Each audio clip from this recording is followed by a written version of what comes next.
जय जिनेंद्र। स्वागत है आपका दादी नानी की कहानियों में। एक बार एक समुद्र के पास बच्चा खेल रहा था तो समुद्र की लहर आई और बच्चे की चप्पल अंदर चली गई।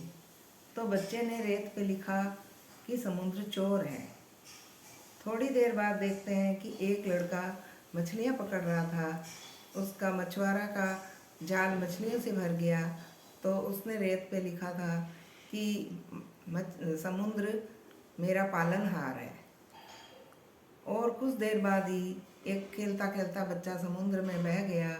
उसकी माँ गुस्से में आई, उसने लिख दिया मिट्टी के ऊपर कि समुद्र हत्यारा है। अब थोड़ी देर बाद ही एक इंसान बैठा था तो उसको वहाँ से समुद्र की लहर आती है तो उसे एक सीप मिलता है। सीप के अंदर एक अनमोल मोती मिलता है तो वो खुश होके उसी रेत पर लिखता है कि समुद्र दानी है। अब चारों की चार बातें थी और कुछ ही देर बाद समुद्र की बड़ी लहर आई, सब कुछ बहा के ले गई, किसी का लिखा हुआ कुछ नहीं रहा। लेकिन हमें क्या मिलता है? समुद्र एक ही था, चारों को चार अलग अलग चीज़ें क्यों मिली? वो अपनी कर्म की वजह से मिली। किसी के लिए वो चोर बन गया, किसी के लिए दानी बन गया।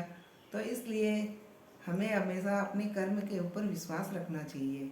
समुद्र किसी को कुछ न दिया न लिया, ना उसे कुछ फर्क पड़ा, लेकिन चारों को अलग अलग तरीके से बहुत फर्क पड़ता है। धन्यवाद।